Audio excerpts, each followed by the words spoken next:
जय श्री कृष्णा। आज हम विद्याधाम गुरुकुल ऑनलाइन क्लासेज में क्लास 10 का सामाजिक विज्ञान में जो अध्याय दूसरा पढ़ रहे थे संघर्षशील भारत में, आज हम पढ़ेंगे महाराणा प्रताप। महाराणा प्रताप का जन्म विक्रम संवत 1597 को ज्येष्ठ विक्रम संवत का एक मास होता है, ज्येष्ठ शुक्ल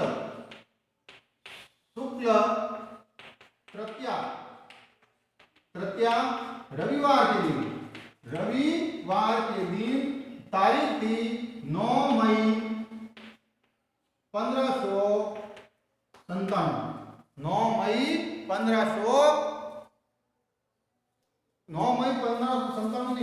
1540 ईस्वी की तारीख थी 9 मई 1540 ईस्वी। कुंभलगढ़ के किले में, कहा कुंभलगढ़ के किले में जो कटारगढ़ है, कटारगढ़ के बादल महल में, कहा बादल महल में पिता उदय सिंह, पिता चित्तौड़ के महाराणा उदय सिंह, चित्तौड़ के महाराणा उदय सिंह, माता जयवंता बाई जो पाली के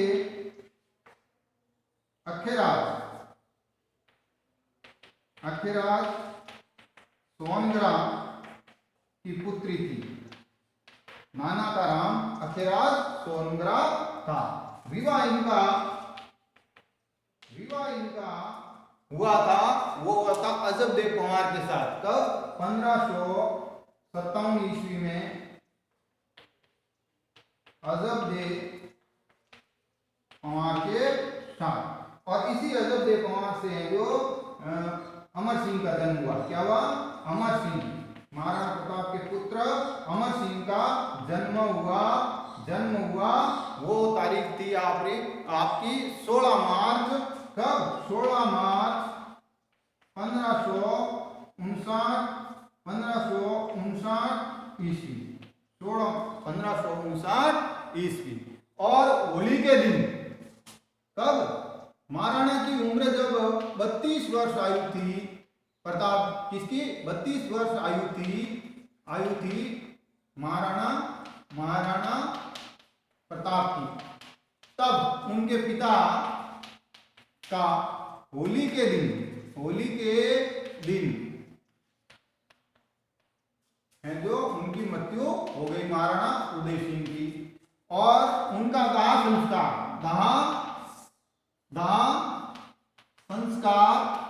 दाह संस्कार गोकुंदा में किया गया। गोकुंदा में किया गया। और गोकुंदा में ही महादेव बावड़ी पर इनका राज तिलक हुआ। क्या हुआ? राज तिलक हुआ, क्योंकि ये ज्येष्ठ पुत्र थे। क्या थे? ये प्रताप के ज्येष्ठ पुत्र थे। क्या थे?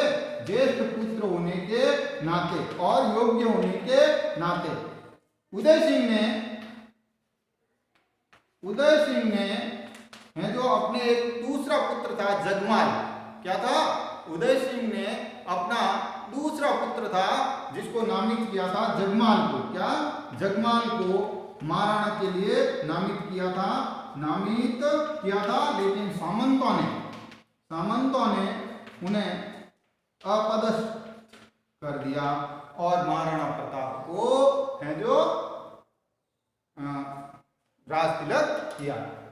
फिर जब 1570 में नागौर दरबार लगा। क्या लगा? 1570 में नागौर दरबार लगा। तब राजस्थान के सभी राजा महाराजाओं ने अकबर की जो अधीनता स्वीकार कर ली। 1570 में नागौर दरबार, कौन सा? नागौर दरबार लगा। और राजपूताना के सभी सामंतों ने सभी सामंतों ने, राजपुताना के सभी सामंतों ने है जो अधीनता स्वीकार कर ली। क्या कर ली? अधीनता स्वीकार कर ली सभी सामंतों ने, लेकिन मेवाड़ ने नहीं की। क्या है? नहीं की, अधीनता स्वीकार नहीं की।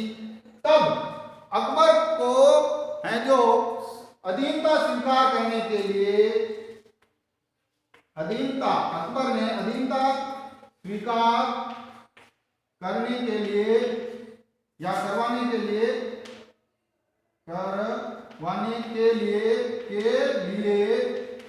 चार प्रतिनिधिमंडल भेजे, चार लोगों के प्रतिनिधि मंडल भेजे। पहला था वो जलाल खां था। कौन सा था? पहला प्रतिनिधि मंडल जलाल खां के नेतृत्व में, 1572 ईस्वी नवंबर 1572 ईस्वी को भेजा। दूसरा प्रतिनिधिमंडल जो भेजा गया था वो आमेर के शासक मान सिंह के नेतृत्व में। कौन सा? मान सिंह, आमेर के नेतृत्व में भेजा गया था। वो भेजा गया था आपका जून 1573। कब? जून 1573 ईस्वी को। और तीसरा जो प्रतिनिधिमंडल भेजा गया था, वो प्रतिनिधिमंडल भेजा गया था दूसरी बारी, वो भी जून में। कब? वो भी जून 1573 को ही भेजा गया था। लेकिन इस बार है जो तीसरा भेजा गया था अक्टूबर 73 में। कब? तीसरा भेजा गया था, वो भेजा गया था आमेर के ही। कौन से?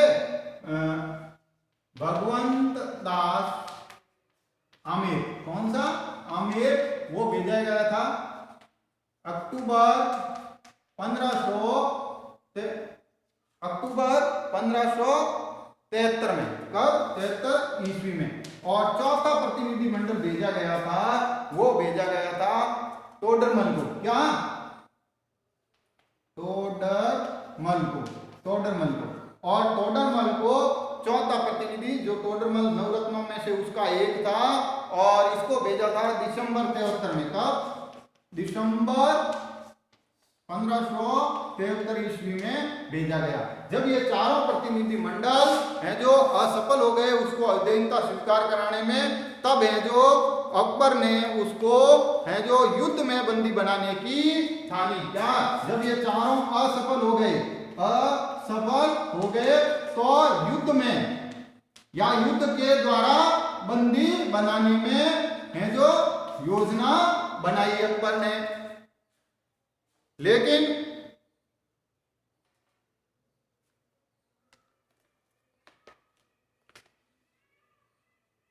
अकबर ने इस युद्ध में युद्धबंदी बनाने के लिए है जो ये योजना अजमेर के किले में बनाई थी। अकबर ने मान सिंह को इस युद्धबंदी या नेतृत्व का जो सेना का सेनापति नियुक्त किया। मान सिंह 13 अप्रैल 1576 को शाही सेना लेकर अजमेर से रवाना हुआ और उसका पहला पड़ाव मांडलगढ़ में डाला गया।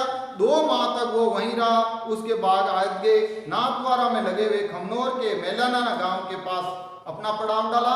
इधर इस सेना के आगमन की सूचना महाराणा प्रताप को भी मिल गई। महाराणा प्रताप ने गोगुंदा और खमनोर की पहाड़ियों के मध्य स्थित हल्दी घाटी नामक तंग स्थान में अपना पड़ाव डाला और घाटी में एक बार में एक आदमी प्रवेश कर सकता था। सैनिकों की कमी होते हुए भी महाराणा प्रताप के लिए कोई मोर्चाबंदी के लिए यह सर्वोत्तम स्थान था और छापेमारी का आक्रमण कर सकते। वहीं मुगल सेना है जो भटक कर अन्य स्थानों पर है जो इधर उधर भागती फिर रही थी। अंत में दोनों सेनाओं का 18 जून 1576 ईस्वी को प्रात युद्ध बेरी में आमना सामना हुआ। फिर हल्दी घाटी में इन दोनों सेनाओं का आमना सामना जो हुआ वो हुआ था 18 जून 1575। 18 जून 1575 के दिन दोनों सेनाओं का आमना 76 के दिन, कब 76 के दिन दोनों सेनाओं का आमना सामना हुआ और ये युद्ध अनिर्णायक था। ये युद्ध अनिर्णायक था। महाराणा प्रताप ने अपना है जो चेतक घोड़े पर सवार होकर युद्ध किया। महाराणा की प्रताप की नजर में मुगल सेना के सेनापति मानसिंह पर पड़ी और उनका स्वाभिमानी घोड़ा चेतक ने स्वामी का संकेत समझकर उसकी ओर कदम बढ़ाए, जिसे मुगल सेनापति मानसिंह मर्दाना नाम हाथी पर बैठा हुआ था। चेतक ने अपने पैर हाथी के सिर पर टिका दिए। महाराणा ने अपने भाले का भरपूर प्रहार मानसिंह पर किया, परंतु वो हाथी के ओहदे में छिप गया और उनका वार असफल हो गया, लेकिन उनका अंगरक्षक मारा गया। उसी समय हाथी के सूंड में बंधे हुए जहरीले खंजर से चेतक की टांग टूट गई और इसी में है जो चेतक है जो घायल हो गया। शाही सेनाओं में है जो उस युद्ध के बाद बड़ी भगदड़ मची। महाराणा ने का वो घोड़ा इसी तरह महाराणा को लेकर युद्ध करता रहा। उसी समय मुगलों की शाही सेना ने प्रताप को चारों तरफ से घेर लिया। बड़ी सादड़ी का झाला मन्ना सेना को चीरते हुए प्रताप के पास पहुंचा और उसने जो महाराणा से निवेदन किया कि वो उनको अपना छत्र और चंवर दे दें, जिससे वो महाराणा का रूप धारण कर युद्ध करेंगे। अत्यधिक निवेदन के कारण महाराणा ने ऐसा किया और खुद घायल अवस्था से युद्ध स्थल से है जो निकल गए। उसी में है जो उनका घोड़ा वहां पर बांडोली वलीचा गांव के पास है जो शहीद हो गया और वहीं पर चेतक की छतरी बनी हुई है। कुछ इतिहासकारों ने इस परिणामहीन युद्ध अथवा अनिर्णित युद्ध की संज्ञा दी है। परिणाम की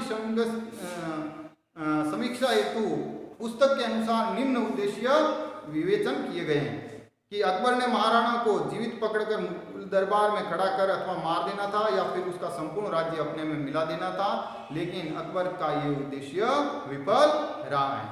फरवरी 1577 ईस्वी में अकबर स्वयं और अक्टूबर 77 से लेकर नवंबर 79 तक शाहजहां का 3 बार मेवाड़ पर आक्रमण हुआ और तीनों बार अकबर का उद्देश्य पूरा नहीं हुआ। 1580 में अकबर ने अब्दुल रहीम खान खानों को प्रताप के विरुद्ध युद्ध में भेजा और उसमें उसका परिवार भी आया। परिवार अमर सिंह द्वारा बंदी बना लिया गया। महाराणा ने है जो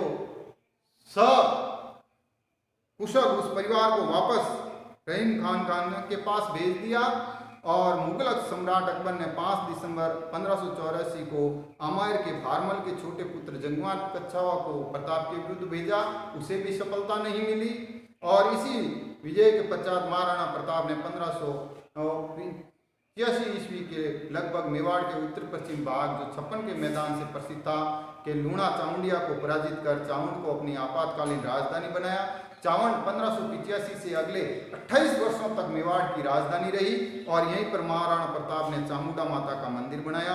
1597 में एक धनुष की प्रत्यंजा चढ़ाते हुए महाराणा प्रताप को चोट लगी और इसी कारण 19 जनवरी 1597 को उनकी चावंड में मौत हो गई। 19 जनवरी 1597 ईस्वी को चावंड में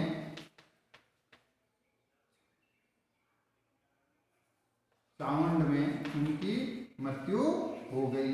उनकी मृत्यु से है जो अकबर का एक सपना पूरा गया और उसी दिन नाले के तट पर उनका दाह संस्कार कर दिया बांडोली के निकट और खेजर बांध के किनारे 8 खंभों की छतरी आज भी है। जब यह समाचार अकबर के पास पहुंचा तो अकबर बड़ा दुखी हुआ और उसने एक दोहा भी कहा था, जिसे कहा कि दूसरा आडा ने इस दोहे का है जो क्या कि प्रताप को वो जीते जी है जो बंदी नहीं बना जाए। और हल्दी घाटी को जो मेवाड़ की थर्मोपली और दिवेर को मेवाड़ का मैराथन भी कहते हैं। धन्यवाद।